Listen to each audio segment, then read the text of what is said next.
Eu quero fazer um comparativo hoje entre o que nós estamos assistindo e o que está acontecendo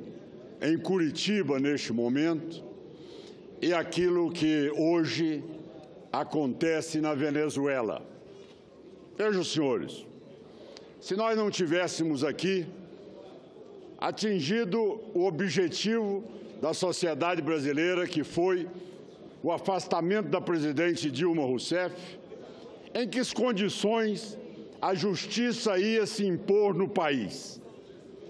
Hoje, na Venezuela, quando qualquer gesto do parlamento contraria a vontade do presidente da República, ele simplesmente desconsidera o parlamento venezuelano, impõe sobre a tutela do Supremo Tribunal Federal e cada vez mais utiliza a população, aqueles que são adeptos da sua tirania, a poder inviabilizar qualquer gesto que venha afirmar a democracia naquele país. Senhor presidente, o que nós estamos vendo hoje em Curitiba é exatamente um cidadão que foi presidente da República por 2 mandatos. Ao ser intimado para depor, para explicar todos ali os crimes que ele está sendo denunciado, ele monta um aparato no país, trazendo até bolivianos para tentar fazer um cerco na cidade e tentar intimidar a justiça brasileira. Isso é algo de uma gravidade ímpar. Ou seja, o cidadão se acha no direito, dentro do Estado Democrático de Direito, de poder amanhã avançar com os seus coletivos para poder achar que pode intimidar a justiça, poder achar que pode amanhã sobrepor uma decisão judicial no país. É triste nós convivermos com uma situação como essa,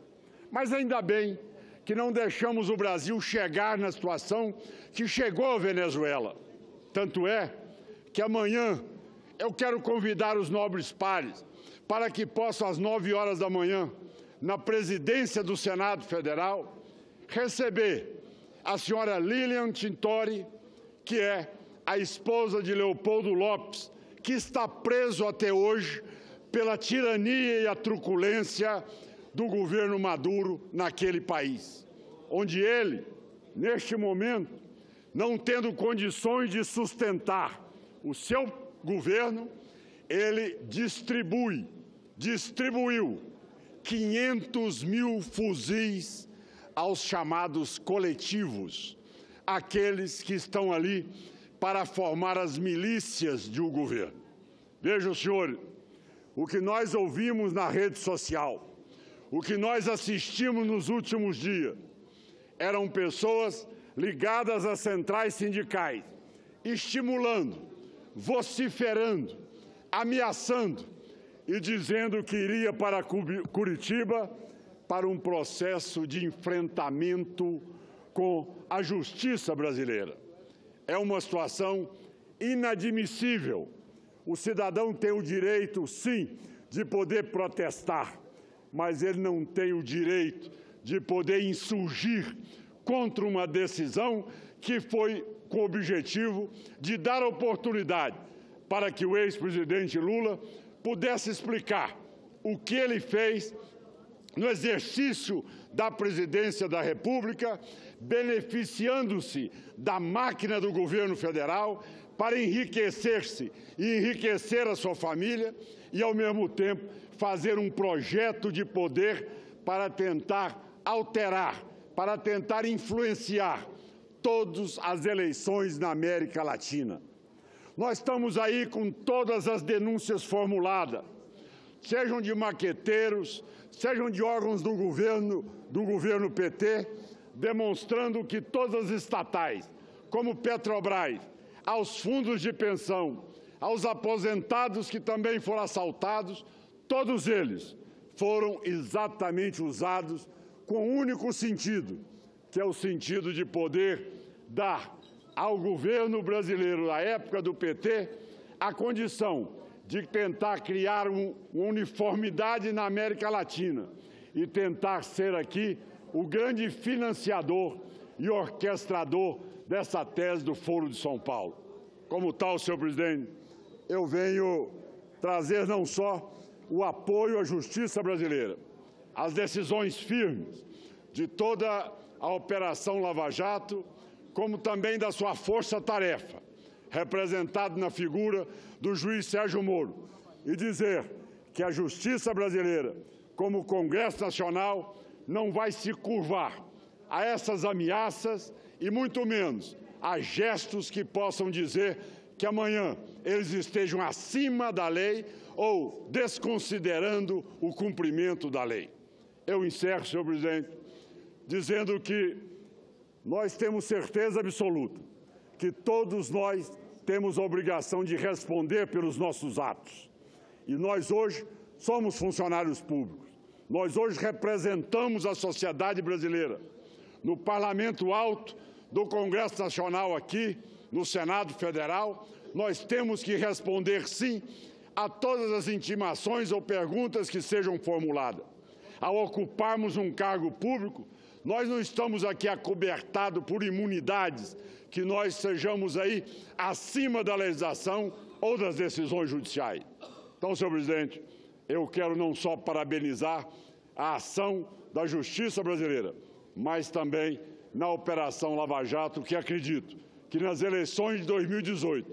nós teremos um outro contexto, aquele que sabe e o eleitor tem a consciência de que se votar ou optar por aquele que acha que vai ganhar a eleição usando máquina de governo,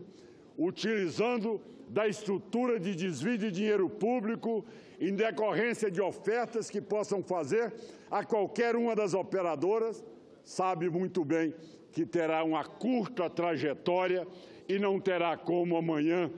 continuar isto que infelizmente deteriorou nesses últimos 13 anos do governo do PT. Aquilo que nós assistimos no país foi um grande desserviço à nação. Ainda bem que interrompemos antes de chegarmos à condição que hoje vive a Venezuela. Isto aqui, esta casa teve a coragem de fazer com apoio popular. E nós, que tivemos a oportunidade de ter estado lá e vimos a maneira truculenta como uma comissão especial do Senado Federal, oficial do Senado Federal, foi recebida naquele país. Por isso, eu encerro, senhor presidente, dizendo que a esperança sinaliza fortemente, não só para que haja punições claras em todos aqueles que utilizaram a máquina do governo para benefício próprio, como também para as eleições de 2018, como um novo sinalizador de como nós teremos aí uma próxima eleição, pelo mérito, pela competência, pelo carisma, pela credibilidade, podendo amanhã chegar ao governo dos estados, às assembleias legislativas, à Câmara dos Deputados e ao Senado Federal e à presidência da República. Nós esperamos, sim, com que o próximo presidente da República tenha altivez e saiba se comportar de acordo com a liturgia do cargo, que saiba entender o momento que é o regime presidencialista exige de um candidato a presidente: transparência, lealdade, bons exemplos e competência e capacidade para poder montar um governo, para poder discutir com a sociedade os grandes debates e tendo a coragem de assumir os desgastes nas horas necessárias, mas tendo as credenciais necessárias para apresentar aí sim todos os projetos que proponham a reformar o país, a dar a perspectiva para o Brasil hoje, que carece de oportunidade de emprego, de uma educação de qualidade e de uma saúde que falo com credenciais que possa amanhã nos tirar desta vala comum aos países africanos, que infelizmente é triste e vergonhosa a maneira com que nós passamos até os dias de hoje. Como tal, eu encerro o meu pronunciamento e agradeço o tempo que me foi dado, senhor presidente, para que pudesse aqui trazer a minha indignação, perplexidade, diante daquilo que nós estamos vendo hoje e assistindo, a tentativa de cercear, de ameaçar, de tentar cercear o direito da justiça brasileira. Mas o resultado foi exatamente de mostrar que a justiça não cede e que a justiça brasileira não se acovarda diante a esses militantes que acham que podem mais do que a lei e que estão acima da legislação brasileira. Muito obrigado, senhor presidente. Era o que tinha a dizer.